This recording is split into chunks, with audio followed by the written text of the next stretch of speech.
पत्रकार बंधुओं का स्वागत करती हूँ और इस गंभीर मसले पर ये कहकर मैं अपनी बात की शुरुआत करना चाहती हूँ कि कैसे कह दें कि मोदी सरकार गुनहगार नहीं है। मुल्जिम तो है, चाहे हाथ में तलवार नहीं है। लाखों बच्चों को मौत के मुंह में धकेल कर किस मुंह से कह रहे हैं कि ये जिम्मेदार नहीं है। तो खार्किव में शेलिंग में फंसकर एक भारतीय छात्र नवीन की जान चली गई। सबसे पहले तो भारतीय राष्ट्रीय कांग्रेस की तरफ से मैं शोकाकुल परिवार को सांत्वना देना चाहती हूँ, ढांढस बंधाना चाहती हूँ और नवीन को श्रद्धांजलि देना चाहती हूँ।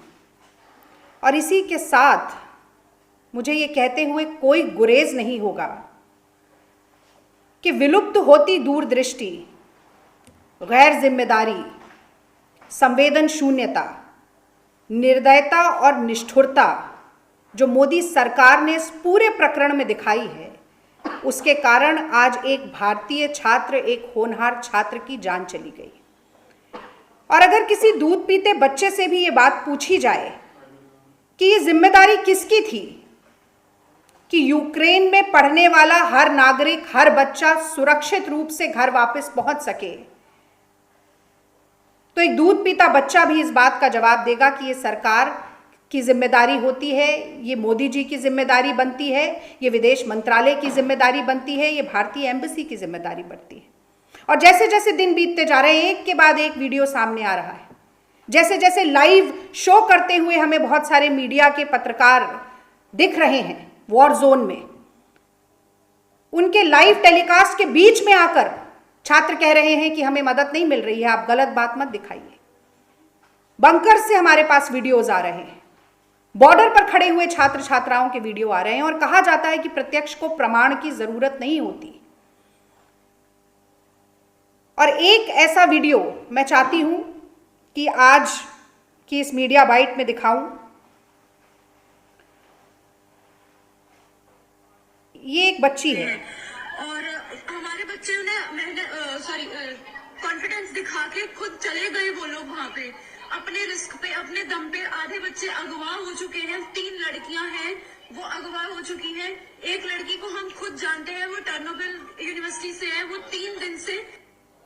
ये एक स्टूडेंट है, भारतीय स्टूडेंट है लड़की, जो कि यूक्रेन में फंसी है किसी बंकर में, अपने कुछ छात्र मित्रों के साथ ये वीडियो बना रही है और बहुत ही गंभीर बात कह रही है। वो कह रही हैं कि भारत के छात्रों को मदद नहीं मिल रही है, इसीलिए वो रिस्क लेकर अपनी रिस्क पर बंकर या सेफ लोकेशन से बाहर निकलकर बॉर्डर क्रॉस करने की कोशिश करते हैं। उनको अगवा कर लिया जा रहा है। ये दावा कर रही हैं कि 3 लड़कियों को अगवा कर लिया गया है और बता रही हैं कि एक लड़की यूनिवर्सिटी का नाम लेते हुए कि इस यूनिवर्सिटी में पढ़ने वाली एक लड़की को मैं व्यक्तिगत रूप से जानती थी। क्या सच्चाई है इन वीडियोस की? बिना लाग लपेट के मैं मोदी सरकार से और मोदी जी से 3-4 सवाल पूछना चाहती हूं। पहला सवाल कि कितने ऐसे बच्चे हैं जो अनअकाउंटेड हैं, जिनसे संपर्क साधा नहीं जा रहा है, जो कि लापता हैं? क्या ऐसे बच्चों की नामजद सूची तैयार करने का काम इंडियन एम्बेसी ने किया है? क्या मोदी सरकार की कोशिश है कि ऐसे वीडियोस की सत्यता को जाना जाए, ये पता लगाया जाए कि क्या सच में भारत के बच्चे, हमारे देश के नागरिक अगवा किए जा रहे हैं? क्या लड़कियों को अगवा किया जा रहा है? क्या उनके साथ दिन ब दिन बदसलूकी बढ़ती जा रही है? ये पहला सवाल है। क्या ऐसी कोई कोशिश मोदी सरकार द्वारा की गई है? दूसरा सवाल नवीन से जुड़ा हुआ सवाल है।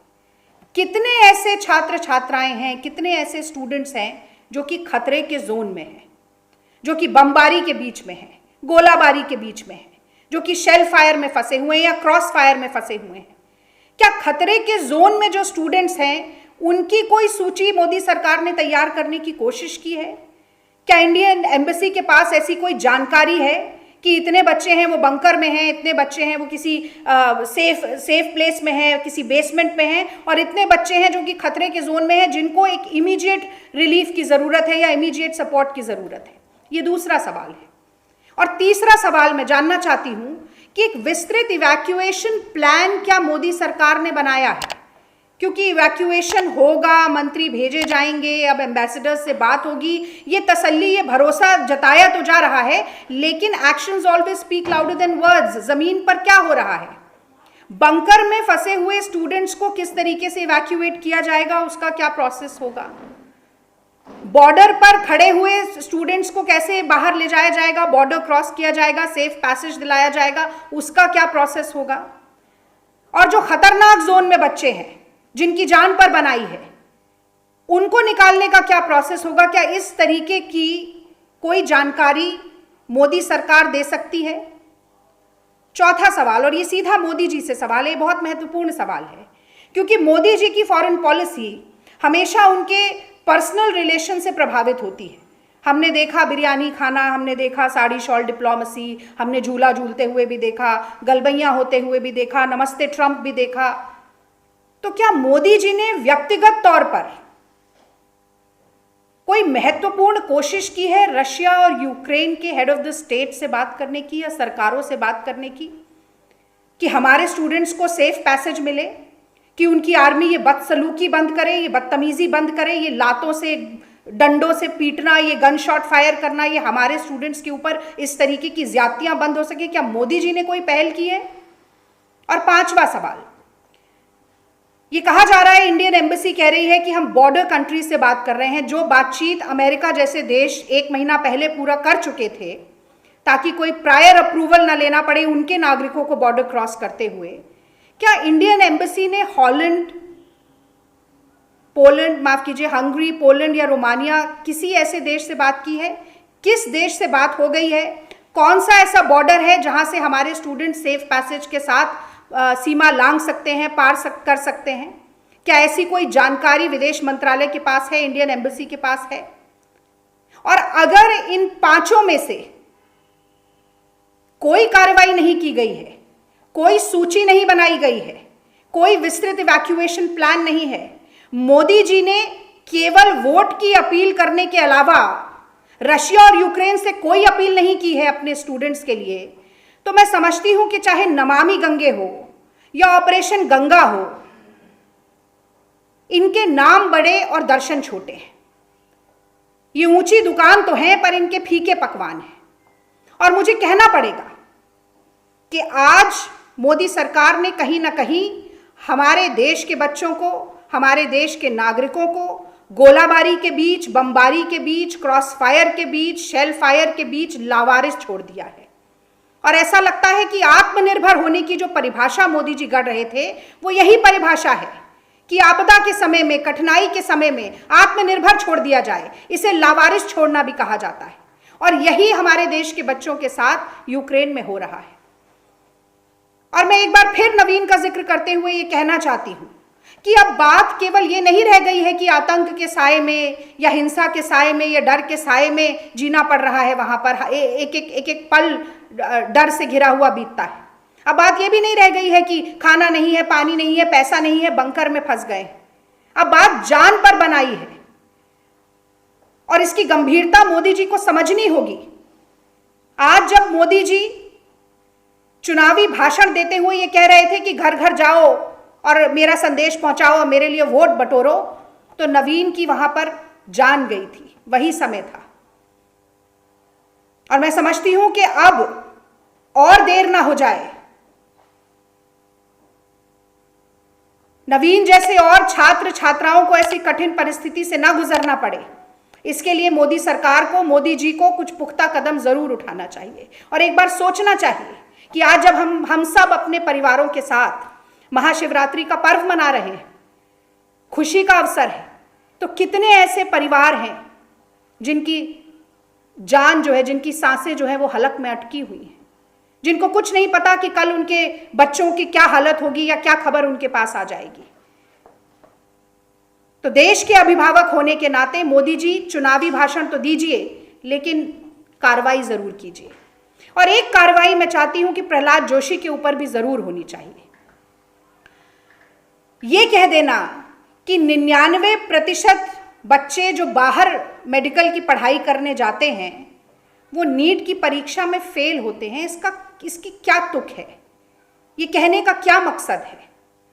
और कहीं ना कहीं ये कहना ही पड़ेगा कि भारतीय जनता पार्टी के मंत्रियों की निर्लज्जता की कोई सीमा नहीं है, कोई हद नहीं। अरे अगर आप लोग किसी का दुख बांट नहीं सकते, किसी के आंसू पोंछ नहीं सकते, किसी की मदद कर नहीं सकते, तो कम से कम जले पर नमक तो मत छिड़किए। 85,000 सीटें हैं मेडिकल की हमारे देश में, 18 लाख बच्चे बैठते हैं। 85,000 से बढ़ाकर कितने लाख आपने सीटें कर दी, इसका ब्यौरा देते ना एक बार। ये कहने की बजाय कि बच्चे फेल हो जाते हैं, और जो बच्चे फेल हो गए हैं, बाहर पढ़ने जा रहे हैं, भारत में महंगी पढ़ाई नहीं कर सकते, नाली की गैस से पकौड़ा तलने के लिए तैयार नहीं है, जैसा कि मोदी जी कह रहे हैं, तो उनकी जान की रक्षा नहीं करेंगे आप? उनकी जान की कोई कीमत नहीं है? उनकी जान इतनी सस्ती है कि ऐसे वक्त में आप उसका मजाक उड़ा रहे हैं, मखौल उड़ा रहे हैं? मैं समझती हूं ऐसे बयान की जितनी भी निंदा की जाए, जितनी भी भर्त्सना की जाए, वो कम है। और मोदी जी को स्वयं आगे आकर माफी मांगनी चाहिए, प्रहलाद जोशी को माफी मांगनी चाहिए, और ये सुनिश्चित करना चाहिए कि इस तरह के अपमानजनक बयानबाजी पूरी तरह से बंद हो। और ये एक लंबी प्रक्रिया जो शुरू हो गई है, एक के बाद एक निकलकर आप अपनी विफलताओं का ठीकरा किसी और के सर पर फोड़ रहे हैं, ये भी बंद होना चाहिए। ऑप्टिक्स नहीं, आउटकम चाहिए, नजारे नहीं, नतीजे चाहिए। 100 बच्चे आते हैं, आप फोटो खिंचवा रहे हैं, फोटो अपॉर्चुनिटी कर रहे हैं, जरूर करिए, लेकिन 20,000 बच्चे जो फंसे हुए हैं उनको जल्द से जल्द निकालने की कवायद भी शुरू करिए। और अगर ऐसा नहीं होता है तो कांग्रेस पार्टी लगातार दबाव बनाती रहेगी, लगातार सवाल पूछती रहेगी, और मैं चाहती हूं कि हमारे मीडिया के जो मित्र हैं उनकी भी ये पूरी जिम्मेदारी बनती है, और इसका निर्वहन भी वो कहीं ना कहीं कर रहे हैं। सही तस्वीर दिखाने का काम करें और सरकार पर दबाव डालने का काम करें, क्योंकि आज हो सकता है किसी और के बच्चे फंसे हैं, कल हमारे बच्चों के ऊपर भी ऐसी आपदा आ सकती है। और मोदी सरकार अगर इस बार तत्परता के साथ, मुस्तैदी के साथ काम नहीं करेगी तो कहीं ना कहीं मैं समझती हूं कि ये एक और नई प्रक्रिया को जन्म देगा।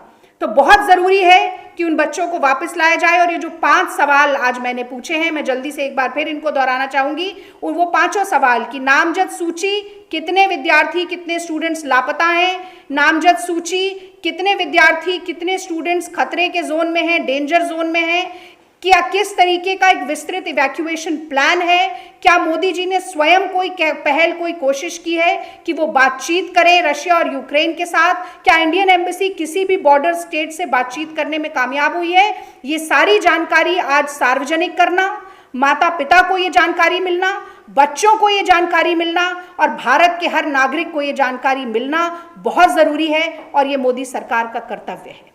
बहुत बहुत धन्यवाद।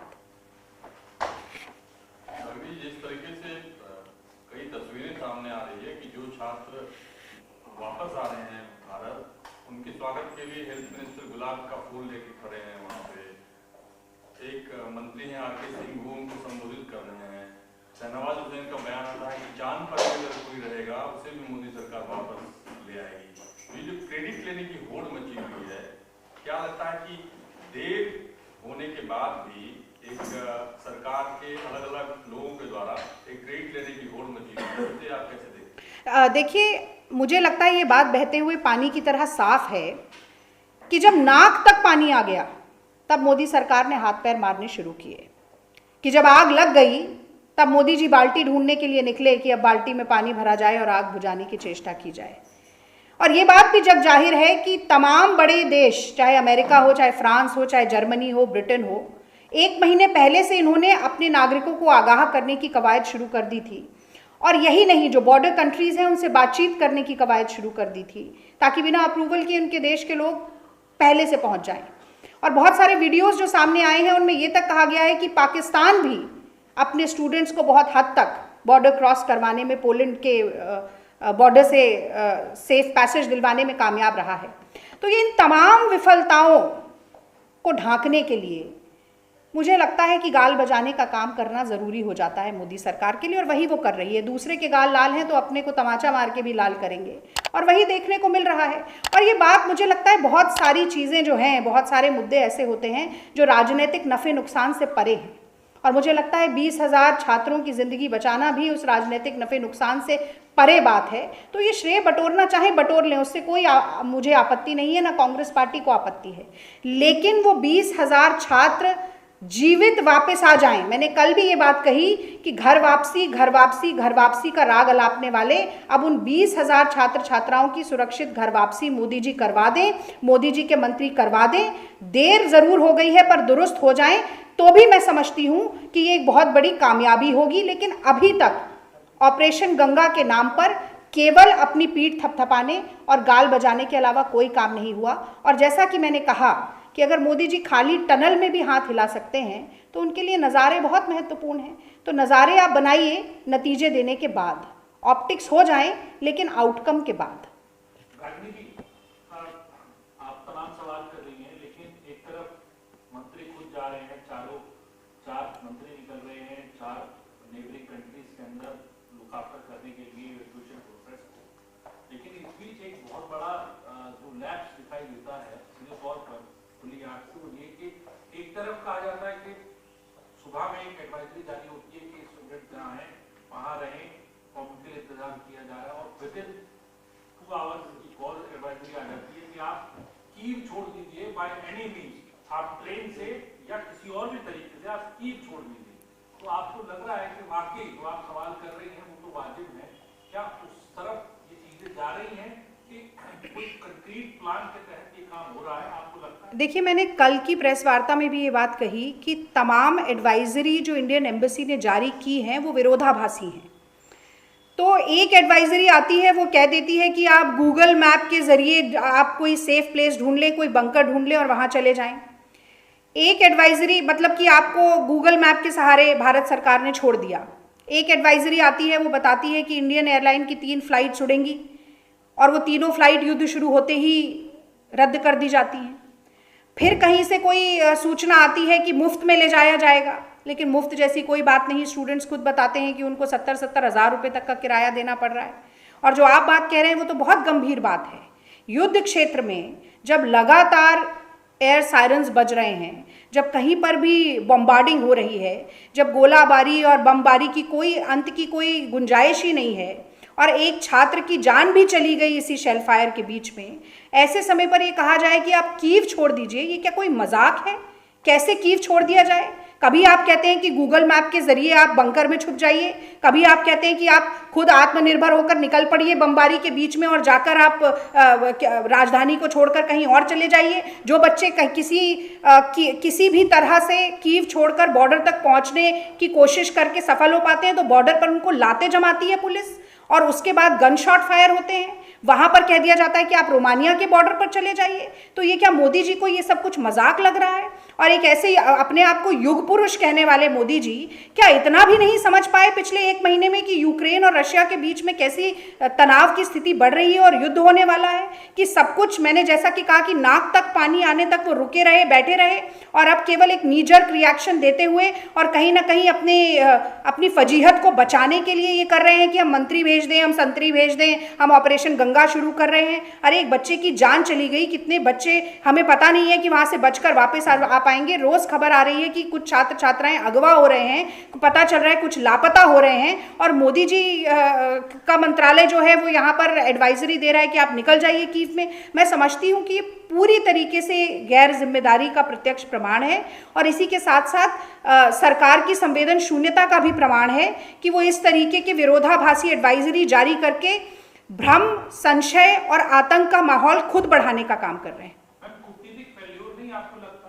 क्योंकि वहां पर अगर एडवाइजरी इंडियन एम्बेसी जारी कर रही है तो क्या सिंक्रोनाइजेशन जो वहां पे लोकल अथॉरिटीज हैं, जो यूक्रेनियन गवर्नमेंट है, उसके साथ क्या सिंक्रोनाइजेशन बिल्कुल साफ तौर पे लग रहा है कि नहीं है? ये एक कूटनीतिक फेल्योर है या नहीं? क्योंकि रशिया भी अब जो अटैक कर रहा है रशिया तक, जैसे आपने कहा मांग तो उठाई आपने कि अप्रोच करे वहां पे कि सेफ पैसेज हो, लेकिन क्या आपको नहीं लग रहा कि वो भी पूरा सिस्टम कोलैप्स है, क्योंकि वहां लोकल अथॉरिटीज कुछ भी तरीके से सपोर्ट नहीं कर रही है। सब ये बात पोलैंड बॉर्डर या नेबरिंग कंट्रीज में आके ही वहां तक हमारे मिनिस्टर पहुंच पा रहे हैं, यूक्रेन के अंदर नहीं। देखिए, भारत की कूटनीति कितनी ढुलमुल है, कितनी लचर है, इस बात पर तो एक अलग ही प्रेस वार्ता हो सकती है। मैंने कल भी जिक्र किया कि चीन के तरफ से अग्रेशन होता है तो मोदी जी, हमारे सैनिक शहीद हो जाते हैं, पर मोदी जी कहते हैं कोई घुसा नहीं, कोई आया नहीं।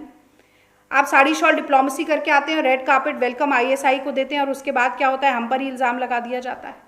और लगातार आप अपने पर्सनल अप्रोच को से फॉरेन पॉलिसी को प्रभावित करने की कोशिश करते हैं, और हमें मुंह की खानी पड़ती है। और इस यूक्रेन के पूरे प्रकरण में पहले दिन से कूटनीतिक विफलता तो है ही, उसके साथ साथ जैसा कि मैंने कहा कि कोई फोरसाइट ना होना, दूरदृष्टि की पूरी कमी होना, और एक अंतर्राष्ट्रीय तनाव की जो एक परिस्थिति पैदा हो रही थी उसके प्रति पूरे तरह से उदासीन होना, ये कोई सरकार कैसे कर सकती है। और ये जानते हुए कि हमारे देश के हजारों बच्चे हर साल यूक्रेन जाते हैं पढ़ने के लिए, ये कोई ऐसी बात नहीं है जो आज पता चली है। और आपकी बात बिल्कुल ठीक है कि एक जो लोकल लेवल पर सिंक्रोनाइजेशन या कोऑर्डिनेशन होना चाहिए था वो भी नहीं है। और जैसा कि मैंने कहा कि ये नीजर्क रिएक्शन देने के लिए मजबूर होती है सरकार, क्योंकि सुनियोजित तरीके से, सुव्यवस्थित तरीके से भारत के नागरिकों को वापस लाने की कोई तैयारी की ही नहीं गई। इसीलिए मैंने कल पूरा एक ब्यौरा दिया था, एक पूरी क्रोनोलॉजी समझाई थी कि किस तरह से 1 महीने पहले जो सारे देशों ने एडवाइजरी जारी की, अपने नागरिकों के बारे में जानकारी इकट्ठा की कि कौन किस यूनिवर्सिटी में है, कहाँ पहुँचा है, क्या लोकेशन है, वो हमने 1 महीने बाद पूरी प्रक्रिया शुरू की। और इसी का नतीजा है कि हम धीरे धीरे करके ऐसी कगार पर पहुँच गए कि आज वहाँ के बच्चे भी ये सवाल पूछ रहे हैं कि मोदी जी कहाँ हैं, और सिर्फ इंडियन सिटीजन ही क्यों फंसे हैं, बाकी नागरिक कैसे निकाल दिए गए, हमारे पड़ोसी देश तक नागरिकों को निकालने में, सेफ पैसेज दिलवाने में कैसे सक्षम हो गए। तो मोदी जी का ध्यान अगर चुनाव प्रचार के बजाय जिंदगी बचाने में होता, चुनावी भाषण देने और जुमले सुनाने के बजाय अंतर्राष्ट्रीय परिस्थिति पर उनकी निगाह होती, तो मुझे लगता है कि आज ये खामियाजा नवीन को नहीं भुगतना पड़ता, और इतने जो 20,000 विद्यार्थी वहाँ फंसे हुए हैं उन्हें नहीं भुगतना पड़ता। आज माँ बाप एक जगह खड़े होकर चिल्ला रहे हैं कि हम असहाय हैं, बच्चे बंकर्स में बैठकर कह रहे हैं हम असहाय हैं, इंडियन एम्बेसी का नंबर लगाते हैं तो कोई नंबर उठाने के लिए तैयार नहीं है। तो मैं समझती हूँ कि बहुत ही मर्मस्पर्शी और मन को विचलित करने वाली ये परिस्थिति है, जो कि कूटनीतिक विफलता का तो परिचय दे ही रही है, और इसी के साथ साथ मोदी जी की आत्ममुग्धता का भी परिचय दे रही है कि वो कहीं ना कहीं अपने चुनावी राजनीति के दलदल में इस तरह फंसे हुए हैं कि प्रधानमंत्री की भूमिका जो होनी चाहिए उसमें पूरी तरीके से विफल साबित हुए। जिम्मेदार किसको मानते हैं मैम, सीधे तौर पर सबसे पहली जिम्मेदारी किसकी बनती है और जिम्मेदार किसको मानते हैं? मैंने शुरू में ये कहा, मैंने तो जो पंक्तियां सुनाई उसमें भी ये कहा कि कैसे कह दें मोदी सरकार गुनहगार नहीं है, और किस मुंह से ये कहते हैं कि ये जिम्मेदार नहीं है। भाई, जितने भी भारतीय नागरिक विदेश में रह रहे हैं, और वो भारतीय नागरिक हैं, 2 साल के लिए गए हैं, पढ़ने के लिए गए हैं, किसी काम के लिए गए हैं, उनकी सुरक्षा की जिम्मेदारी भारत सरकार की है, और भारत सरकार चलाने वाले प्रधानमंत्री की है, नरेंद्र मोदी जी की है।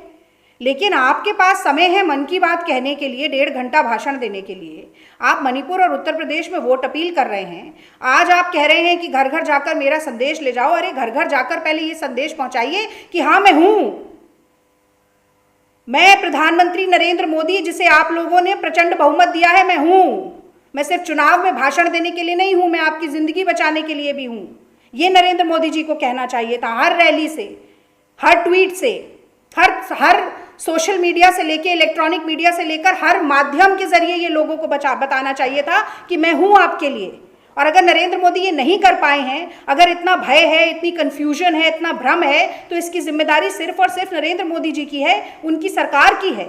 और तो किसी देश को अपने मंत्री नहीं भेजने पड़े बच्चों को सेफ पैसेज दिलवाने के लिए, हमें क्यों भेजने पड़ रहे हैं? ये सवाल पूछा जाना चाहिए ना मोदी जी से। आपको क्यों जरूरत पड़ रही है कि आपके मंत्री वहां जाकर बैठे? क्यों जरूरत पड़ रही है कि कांग्रेस पार्टी बार बार प्रेस ब्रीफिंग करके ये सवाल पूछे? इन सवालों के जवाब तो आपको खुद देने चाहिए थे, आपको आना चाहिए था। जैसे कि आप आते हैं रात को 8 बजे सूचनाएं देने के लिए, आपको कहना चाहिए था कि ये सूची तैयार है, ये इतने बच्चे हैं जो वो खतरनाक जोन में हैं, इतने बच्चे इन बंकर्स में हैं, इतने बच्चे इन बंकर्स में हैं, और हम इनकी सेफ पैसेज के लिए, हम इनकी घर वापसी के लिए कोशिश कर रहे हैं।